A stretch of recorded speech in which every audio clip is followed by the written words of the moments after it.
আমাদের সামনে চ্যালেঞ্জ অনেক। যে আজকে যে বিষয় ছিল বিতর্কের, জলবায়ু যে সমস্যা, সেই সমস্যা, এই সমস্যাটা তো বড় সমস্যা। তার চেয়ে বড় সমস্যা আমার কাছে মনে হয় যে আমরা বাংলাদেশের মানুষেরা আমরা কি নিজেদেরকে ঠিক সঠিকভাবে উপলব্ধি করি? হয়তো বা সবসময় উপলব্ধি করি না। আমাদের সামনে যে সমস্যাগুলো আছে এগুলোকে মোকাবেলা করতে হলে সবসময় যে দরকার, যে জিনিস আমার কাছে মনে হয় যে একটা নেতৃত্ব, অত্যন্ত শক্ত নেতৃত্বের প্রয়োজন, যে নেতৃত্ব আমাদেরকে সঠিক পথে এগিয়ে যাওয়ার চেষ্টা করবে। আমরা বারবার বঞ্চিত হয়েছি, বারবার ধাক্কা খেয়েছি, হোঁচট খেয়েছি।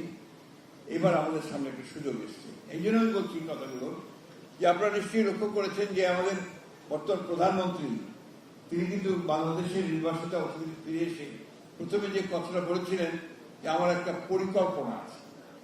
এটা আমাকে অত্যন্ত আকৃষ্ট করেছিল যে তিনি অন্য কোনো কথা বলেননি।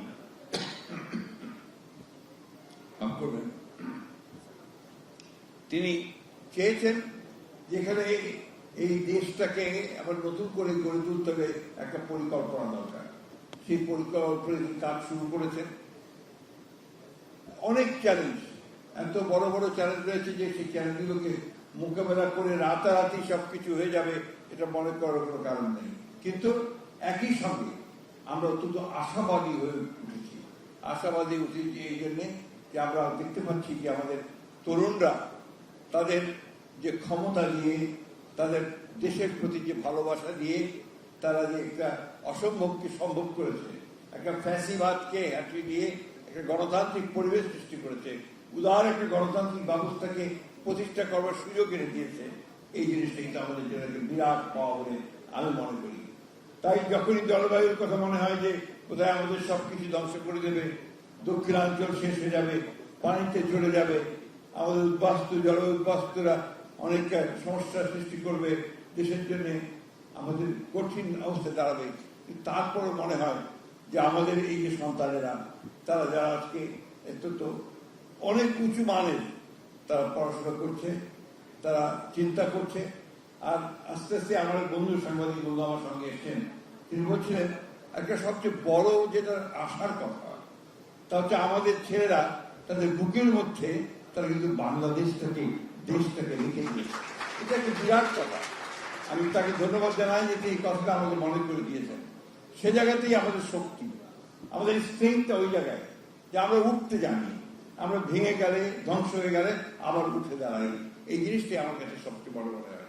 আমি বক্তব্য দীর্ঘ করবো না। আমার বয়স অনেক হয়েছে কিন্তু আমি আশাবাদী মানুষ।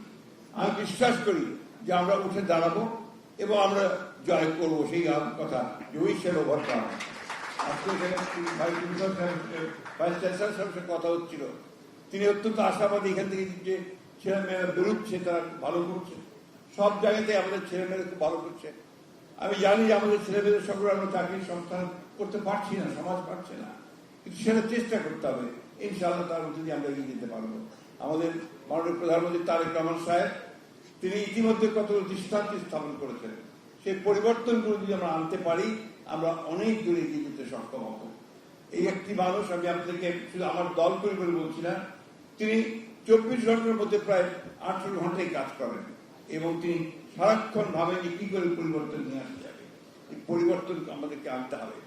আছে অনেক সমস্যা, আছে অনেক আর্থিক দুর্বলতা, যে কথাগুলো বলা হয়েছে আমাদেরকে সবসময় বাইরের দিকে লক্ষ্য করে রাখতে হয়। আমাদের টাকা আছে কিনা, টাকা জোগাড় করতে পারবো কিনা। তো তারপরেও আমাদের যুবকদের, তরুণদের যে শক্তি, তাদের যে অদম্য আকাঙ্ক্ষা দেশকে সামনে থেকে এগিয়ে যাওয়ার, নিজেকে সামনে প্রতিষ্ঠিত করবার, সেটা আমাদেরকে আশা দেয়, জাগিয়ে তোলে আমাদের আশা।